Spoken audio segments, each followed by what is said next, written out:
Hello everyone and welcome dito sa Seryosong Usapan with Kuya Jun. Una sa lahat, nais ko muna kayong batiin ng isang magandang morning, good evening, and good afternoon. Nasaan man kayo sulok ng mundo naroon. At sana nasa mabuti kayong kalagayan.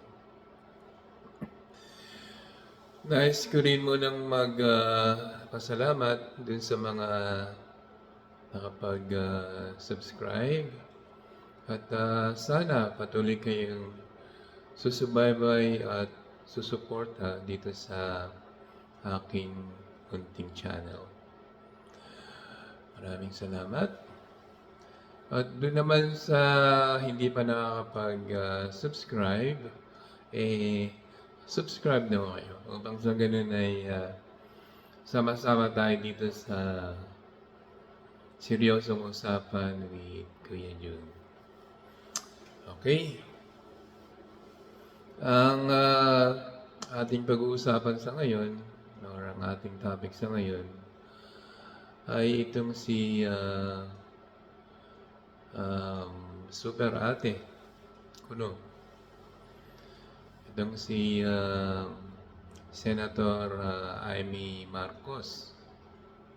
At sana wag na lang niyang gamitin itong apelidong Marcos kaya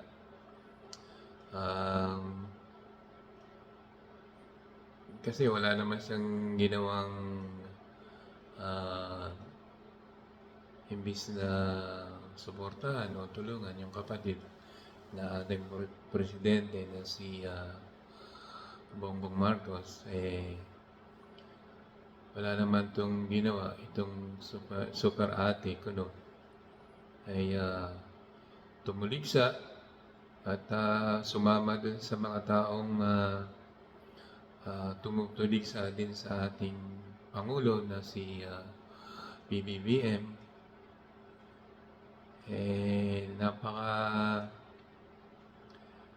Nakakalungkot at napaka pangit tignan na itong nakakatandang kapatid na imbis na siya yung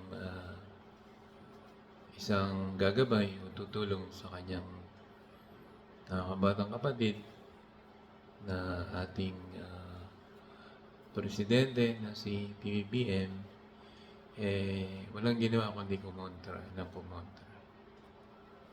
Hindi ko alam kung anong gusto niyang palabasin or yung hindi natin alam kung ano ba yung gusto niyang ipakita na baka gusto niya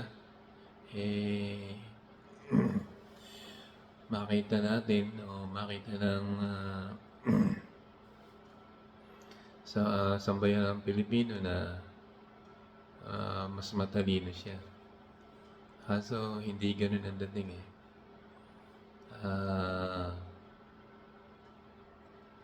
paninira yung ginagawa niya. But anyway, bago tayo dumako dun sa ating topic, ay nais ko munang ipakita itong mga sinabi niya sa social media. At pagkatapos nun ay saka natin siya bibigyan ng seryosong usapan. Okay? Nakatutok si Rafi Tima. Sa post sa Senador Amy Marcos sa social media, sinabi niyang meron daw siyang ikinatatakot. May nakita ako na plano ng China na gagamitin yung hypersonic missile. Hindi naman nila iniisip na lulusog dito sa Pilipinas yung katakot-takot na army nila, mga navy nila. Hindi ganoon. Ang plano, air. At ang plano yung hypersonic missile at nakatakda na yung 25 na target nila. Ang hypersonic missile ay mga missile na kayang lumipad ng 5 beses na mas mabilis sa speed of sound. Kaya sinasabing mahirap o imposibleng maharang ng ibang air defense systems. Hindi sinabi ng nakatatandang kapatid ng Pangulo kung saan niya nakita ang plano, pero kinabahan daw siya, lalo na nang malaman daw niyang hindi kayang pigilan ng Amerika ang hypersonic missile ng China. Kapag hypersonic daw, kaya-kaya pumasok. Ganyan lang kadali. Durog daw. Sa pagbabasa natin, may mga Brahmin missile na sa Batanes, pati sa Subic. So yung dalawang yun ang uunahin kasama ng Ilocos kasi may mga live fire na balikatan. Nakatakot nga eh. Ano ba yan? 25 hindi biro-biro yun. Sinubukan namin hinga ng detalye ang opisina ni Senator Amy, pero wala silang Yun ho, yung bago niyang sinabi sa social media at kung ating susuriin or para sa akin, sa aking sariling opinion, ay napakasagwa or kumbaga wala ba siyang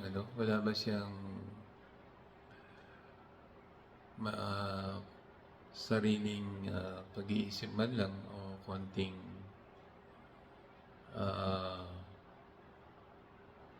pagpapahalaga sa kanyang kapatid o sa kasalukuyang administration. Kasi bakit mo sinasabi sa social media kung ikaw man ay may nakita, sabi niya may nakita daw siyang plano. May nakita siyang plano na meron na daw nakatutok na hyperbolic missile. At nakaumang na, kumbaga, sabi niya, sa mga at least 25 places sa Pilipinas, yung target.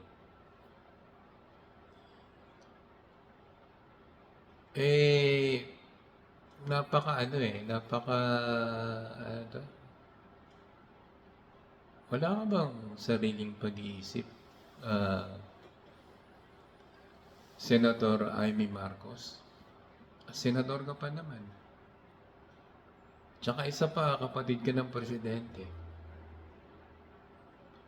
Bakit hindi mo na lang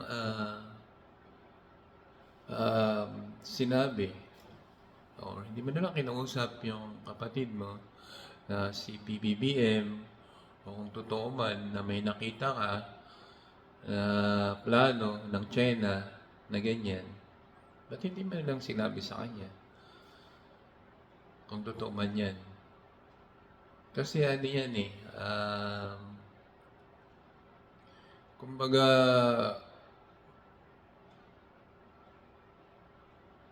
nakakaano din yan sa security natin eh. At ikaw ay ikaw pa mismo yung nagbibigay ng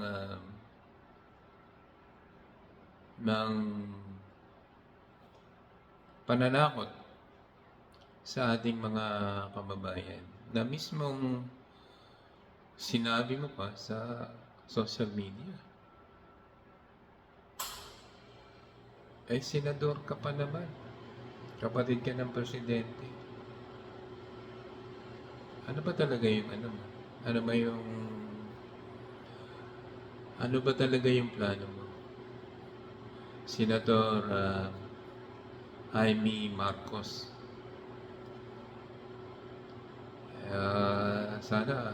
Dapat sana wag mo na, hindi mo na ginagamit yung apelidong Marcos eh. Total, manoto ka naman eh.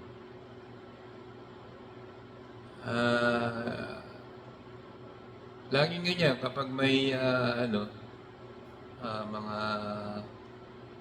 interview sa'yo o ano, lumalabas yung ano mo eh, kaartihan mo sa katawan, kumbaga. Sorry pero yun yung nakikita sa'yo eh. Hindi ka na lang, hindi ka na nakakairita eh, nakakasuklam ka na para sa akin eh. Pasensya na pero yun ang ano ko eh. Sinasabi mo, ang tama ay tama, ang mali ay mali. Ganun yung mga binibitawan mong salita kapag pinupuna na bakit mo um, hindi sinasang-ayunan, halimbawa, yung plano o proyekto ng gobyerno o lagi kang nakakontra dun sa mga ah, agenda, kumbaga, agenda ni PBBM bilang president. Nandun ka lagi, kumukwenta at sinasabi mo ang tama ay tama at kung mali ay mali. Ito namang tanong ko sa iyo, Senador Amy Marcos Manotoc. Paano yung ginawa mong yan? Nagsalita ka ng ganyan sa social media. Ano sa tingin mo yan? Tama ba yan? Nakakatulong ba yan sa sambayan ng Pilipino? Nakakatulong ba yan sa gobyerno? Nakakatulong ba yan sa security ng ating bansa? O talagang sinadya mo para magkaroon lang ng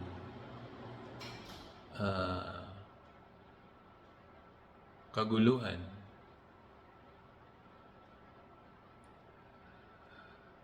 At lalong magkagulo ang mga sambayan ng Pilipino. Dahil nga sa nangyayari dito sa ginagawa ng China sa atin, sa Pilipinas. Tapos yan pa ang sinasabi mo. May nakita ka? Saan? Paano mo nakita?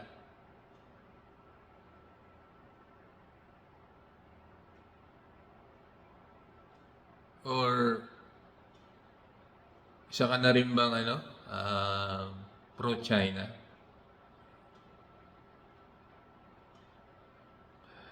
Kasi yung salitang yan parang narinig ko rin na rin yan kay Digong, na sinasabi niya kung magpalipad ng missile ang China, wala tayong magagawa kasi ilang minutes lang from China to Manila, sabi niya. Anong magagawa ba natin? Sabi niya, di ba? Yun yung narinig ko na sa kay Digong yan eh.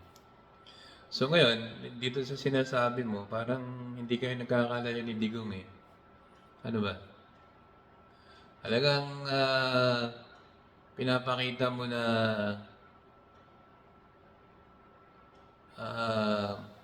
kung ano yung ginagawa ng Duterte, talagang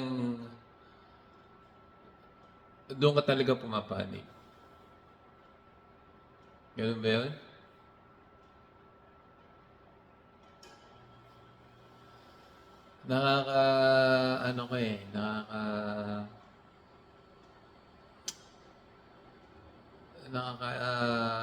Nakakasuklam ka na para sa akin. So, hindi ko alam sa ibang, especially dun sa mga Marcos loyalists na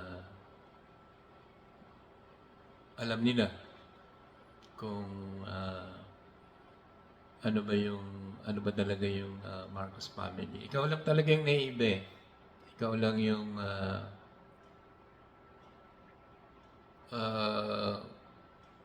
lumalabas na parang ikaw na yung anti-Marcos ka na eh. Hindi mo ba nakikita sa sarili mo? Senator Amy Manotoc. Dapat huwag mo nang gamitin ang pangalan na Marcos.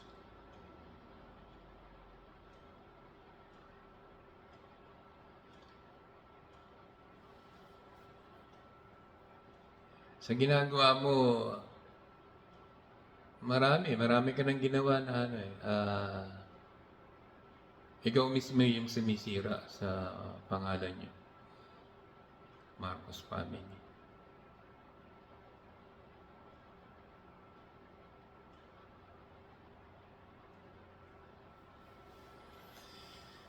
So, anong klaseng super ate sinasabi mo nung una? Ikaw ay magiging super ate ng aming presidente. Super ate or ay lumalabas ngayon napaka-super arte. Napaka-super arte mo na. Kada ini-interview ka, ganyan. Ganyan yung ano mo. Ganyan yung style mo na hindi malaman kung ikaw ba ay piling bata pa. Tanda ka na eh. Di ba pwedeng kumilos ka naman yung angkop sa edad mo at yung angkop sa katayuan mo bilang senador at yung angkop bilang Marcos. Kung talagang ikaw ay may malasakit sa pamilya at sa pangalan ninyo na bilang Marcos.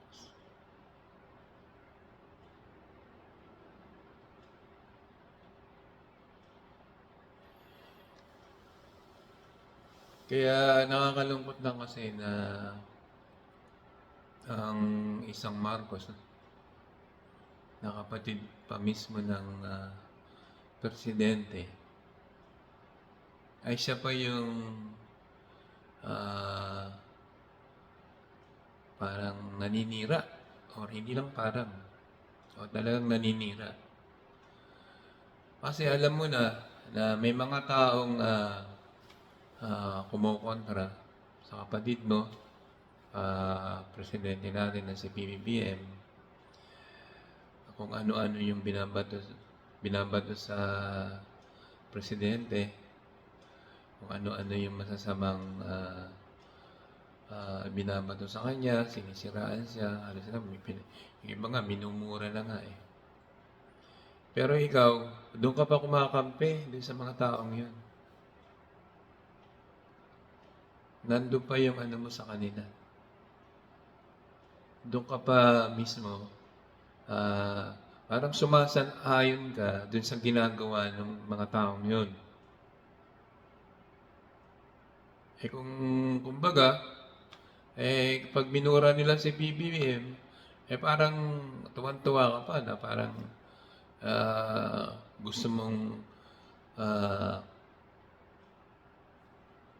mong ganun yung gawin mo, parang ganun eh. Kasi alam mo na nga na minumura na nga siya, nandun ka pa rin. Dito sa sa grupong to na wala lang ibang ginawa kundi manira, siraan si PBBM na kapatid mo, na presidente namin. Tapos kung makapagsalita ka,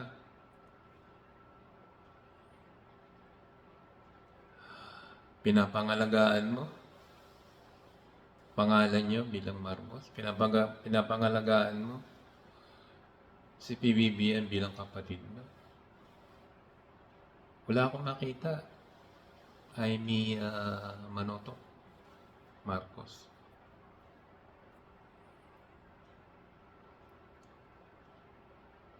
Wala kang ginawa kundi kumontra at manira katulad niyan. Itong ginawa mo tungkol na sinasabi mong may nakita ka na plano ng China. Saan mo nakita?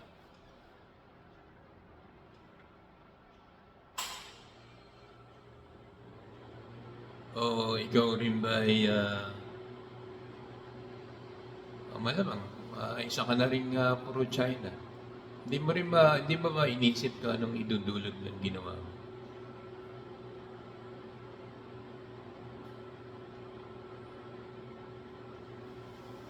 Paano na yung ibang kababayan nating Pilipino na medyo um,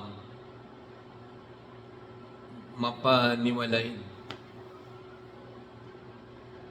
at maniniwala din sa sinasabi mo. Although hindi natin alam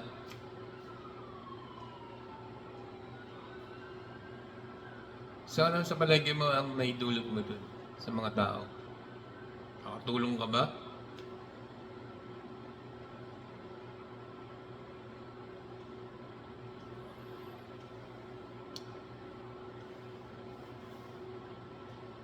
O malamang yung ginawa mo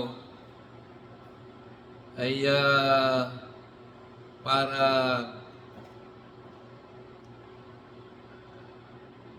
para magkagulo yung mga Pilipino. Dahil yun ang gusto ng China na magkagulo-gulo tayo ikaw naman, baka may connection ka na sa China, kaya yan yung ginagawa mo. Senadora Amy Marcos. Dapat sana wag mo nang gamitin yung Marcos. Hindi na nababagay sa'yo. Nababagay pa nga sa'yo, yung Duterte na lang Yung Amy Marcos, Duterte, Manotok. Ayun, bagay sa'yo.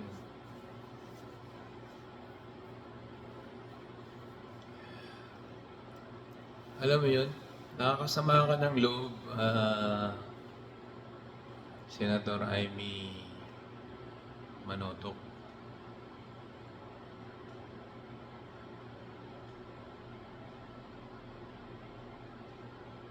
Ikaw pa yung gumagawa ng ganyan. Pananakot, magiging sanhi ng kaguluhan. Hindi mo ba naisip kung ano yung magiging impact niyan sa mga tao?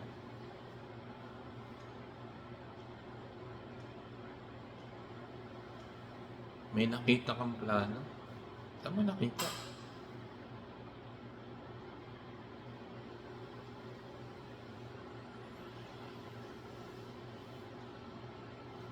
Sasabihin mo, nagmamalasakit ka sa presidente. Nagmamalasakit ka sa mga sambayan ng Pilipinas. Saan?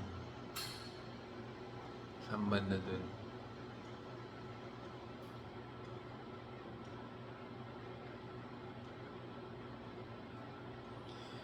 Hindi malaman kung nag-iinarte ka lang Laging ganyan, lahat na mga interview sa'yo, yung mga sagot mo may kasamang kaartihan sa katawan.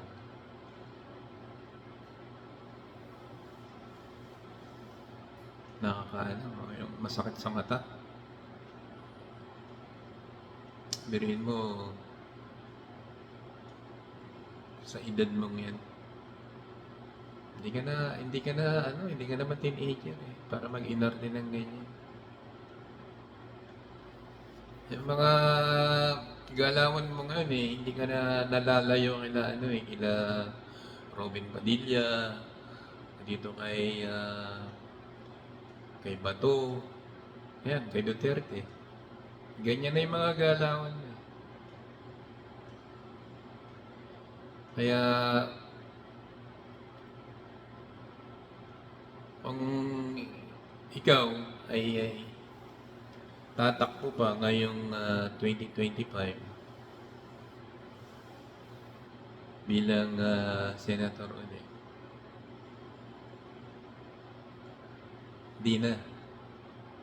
Hindi hindi ka na mananalo. Yun ang sigurado.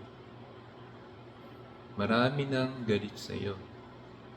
Marami nang nasusuklam sa iyo.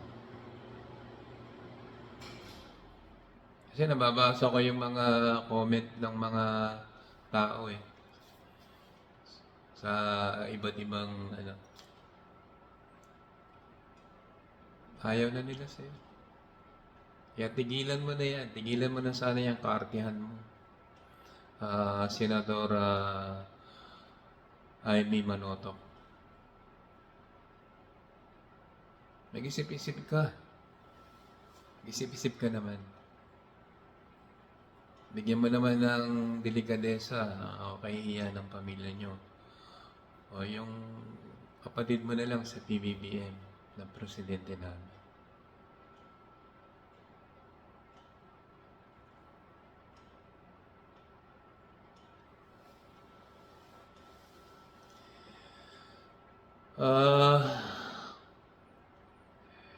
Yun lang ang aking parang sariling opinion at reaksyon dito sa ginawa o dito sa mga sinabi ni Senator Amy Manotoc. Hindi ko na siya tatawagin Marcos, Manotoc naman talaga siya. So yun, hanggang dito na lang at maraming salamat. At pasensya na kung medyo meron man ako nagamit na salita na hindi maganda ipagpaumanhin nyo na lang. So yun, hanggang dito na lang at salamat.